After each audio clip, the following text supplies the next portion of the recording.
Badan Pengawas Pemilu (Bawaslu) Kabupaten Bantul menggelar rapat koordinasi (rakor) tentang pengawasan pencalonan calon presiden dan calon wakil presiden DPRD DIY dan Kabupaten Bantul pada pemilu 2024 di Rosin Hotel, Selasa, tanggal 2 Mei tahun 2023.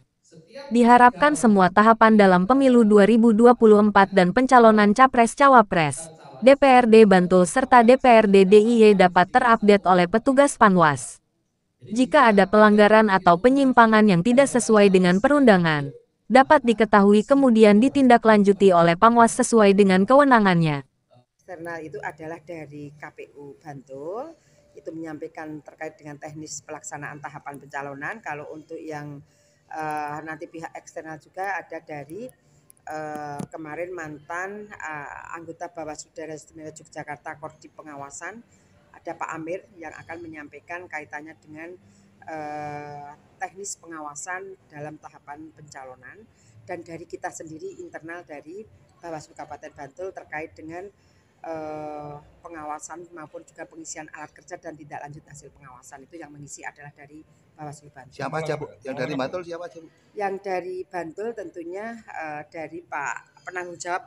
Dalam hal ini kan sekarang Bawaslu itu ada PIC atau penanggung jawab terhadap pengawasan setiap tahapan, dan untuk tahapan yang pencalonan ini maka yang mengampu PIC-nya adalah dari Korbit Hukum dan Penyelesaian Sengketa Proses Pemilu, yaitu Pak Jumarno.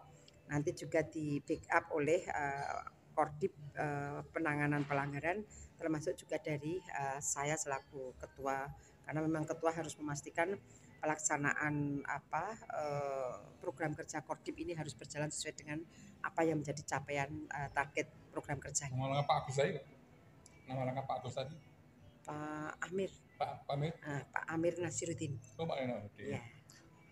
Bu, sebenarnya undang-undang yang harus dipegang itu paling pokok undang-undang apa ini Bu? Semua regulasi itu adalah menjadi dasar untuk pelaksanaan, karena kalau kita bicara dasar dari undang-undangnya secara umum itu jelas ya di Undang-Undang 7 2017, karena itu memang merupakan dasar hukum secara umum karena itu mengatur tentang pemilu.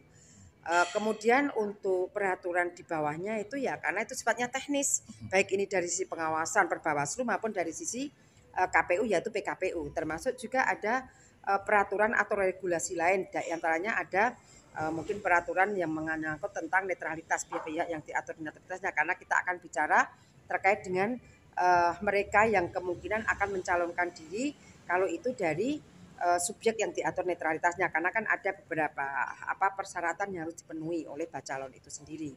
Kemudian juga ada peraturan di bawahnya lagi, ada surat keputusan, termasuk juga ada putusan Mahkamah Konstitusi, itu juga menyangkut terkait dengan detail tentang persyaratan yang harus dipenuhi, terutama mungkin juga dari sisi kalau itu adalah mantan napi atau lain sebagainya. Itu juga menjadi dasar yang penting, pasti ada, dan biasanya juga ya pasti terjadi, karena memang kalau kita bicara potensi pelanggaran ini kan potensi itu ternyata tidak hanya sebatas kepada potensi pelanggaran baik ini yang pemilu, tetapi juga bisa jadi adalah potensi dari regulasi yang lain, kan itu ada kaitannya dalam setiap tahapan itu. Nah ini tentunya pengawas pemilu itu memastikan bahwa upaya pencegahan itu juga sudah jalan, sudah kita lakukan, sehingga kalau kita bicara melakukan pengawasan ya berarti